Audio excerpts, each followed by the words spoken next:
Hello, I'm Sharon Aguilar. Welcome to the last day of the Hibiscus Swimsuit Sew Along. I'm so glad that you've joined me to sew a swimsuit. Today we're just finishing our leg openings, and I'm just gonna go ahead and warn you, there's one step I forgot to demonstrate in this video that will make your life easier, and that is to baste your pieces together before you put in your elastic, to baste your lining together with your main. So I'm gonna go ahead and jump into the video, but I'm just gonna tell you, I did it on the next suit that I didn't film for the video for its purposes, but I did on all your other steps, I've been basting, but I didn't on this one. So I just wanted to remind you to baste before you do your elastic on your leg opening. So without further ado, let's get into the video and let's get started. Okay, now we can get started on our leg elastic. In order to do the leg elastic, the first thing we're going to need to do is turn our suit inside out and sew our crotch. If you didn't line it, you're going to want to do at least a crotch liner. Since I lined mine, I don't need an additional liner for the crotch. So I'm just going to sew this as it is. So I'll take it right sides together and then sew this crotch right here. So you'll have the 4 layers and then just sew straight across here with a 3/8 inch seam allowance. So now we have our leg openings to finish. So we're going to turn our suit right side out, and you're going to cut your elastic. You're going to cut 2, either a 1/4 inch or 3/8 inch elastic. I say on the bigger sizes, I would go with the thicker, with a 3/8 inch, while on the smaller sizes, I prefer to use the 1/4 inch elastic, but whatever you have on hand will work for this step. Between those sizes. And so I cut mine at 17 inches, and you're just going to overlap these like this and to make a loop, and then zigzag several times back and forth to close your loop. And then once you've done that, we're going to apply it to the legs. So when you apply it to the legs, you want to do very little stretching when you do it on your front. And then whenever you get to your back, you'll just stretch whatever is left. So when you're on this side sewing it, you're gonna start at your hip and then sew, because we're gonna attach it to the wrong side. So you'll put it right here and then just lightly stretch. You're really kind of wanting it to be 1 for 1. Just make it taut all along here, and then whatever you have left when you get to the back, you're going to stretch to make it fit this area. So it'll kind of gather a little on your back, and that'll keep it firm where you don't have any gaping back here, but it's already tight enough here that you really don't need the elastic to keep it on. Okay, so I'm going to go and form these as a loop, and then we'll attach our elastic. Okay, so I wanted to show you, since I have this ruffle here real quick, this was a part that I found confusing the first time I made this suit, was what to do with this ruffle, like just to try and like pull it away from the seam allowance while I'm doing my elastic, or to include it in. So you're supposed to include it in the seam allowance. So I'm going to start applying my elastic. I'll use my serger. So I'll start right here and I'll apply it 1 for 1. And when I get to this part with the ruffle, I'm going to make the ruffle even right here. So it's going to look like this. So it'll kind of push that up. And then whenever I go to top stitch it down, I'll also try and keep this part even right here. So it's kind of pushing anything like that gathered, and it can kind of fold over like that. Okay, so now I'm going to head to the serger. I'm going to put it on this side. I'll start on the hip, and on the other side, I'll start at the crotch seam right here. So I am starting on my elastic, and I'm applying it to the wrong side. I like to leave my knife engaged, but you don't have to, but you just want to make sure that you are not going to cut your elastic, because if you accidentally clip into your elastic, it can unravel over time. I'm coming upon the ruffle area, and I'm just trying to make sure all my edges are aligned.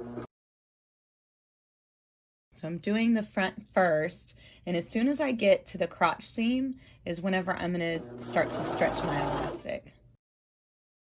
So as you can see, the elastic is, here you can see, like here is my back and here's the elastic. So I'm going to have to stretch this elastic to get it to fit that area.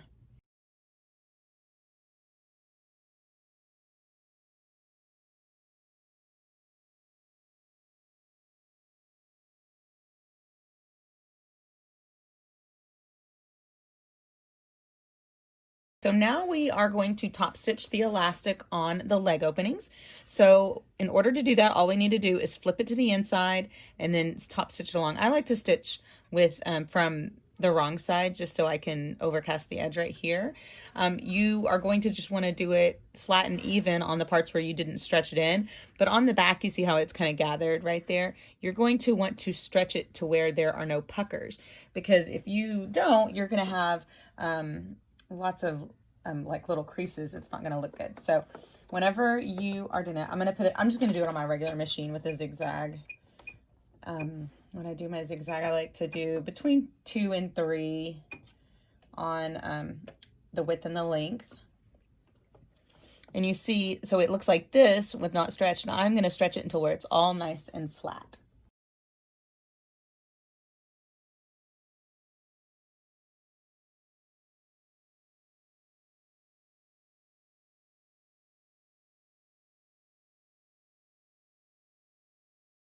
When you get to like bulky seams like this, if your machine's having a problem going over them, then I like to pull from the back as well on elastic, because you really don't want to stress out your machine or to take too many stitches in an area. Okay, so this is what that leg opening looks like whenever it is left like this, and then whenever it's stretched over the bottom, it'll stretch out nice and flat. And then here you can see the front where I didn't have to stretch it as much. Okay, now I'm going to do the other side.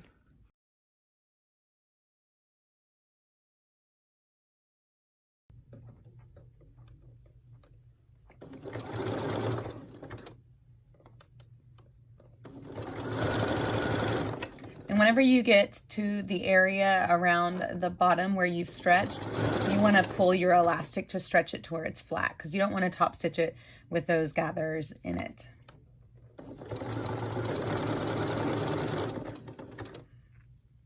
So I'm only pulling it in this area. And if it starts to be harder, you can just pull it from both sides. Sometimes you have to do that with the elastic if your machine gets caught up on it. Okay, and now we are finished. This is what your leg opening should look like now. Nice and top stitch. Okay, you are finished. Look at this is what your finished suit should look like if you did view A. And you can see the top stitching that I did. Here's the wrong side. Your ruffle on the back would end in your seam allowance, and then your ruffle on the front will end in there. You have your back ties finished. Here's what it looks like all tied. I love how adjustable this suit is, and the ruffle options. If you were doing the ruffles on the legs or on any other parts, it is very similar to this one. The only difference is the only other gathering that you would need to do would be on view B, and that's not available on view A. On the other ruffle options for view A would be across the top right here, or the leg flounce right here, and those are flounces. So those are so much easier because they do not, you don't have to ruffle anything. Anyways, thank you for joining me. I am very, very grateful for your participation. Let me know if you have any questions or comments or any feedback. I would love to hear. Thank you. That is everything. Thank you so much for joining me. I'm grateful for your participation. Our next sew along I'm planning will be the Waimea rash guard and swim bottoms. I've already been making some of those suits, and I'm excited to get started on those. So join me, follow along on the vlog so that you don't miss those sew alongs as well. Thank you. Have a great week, everyone.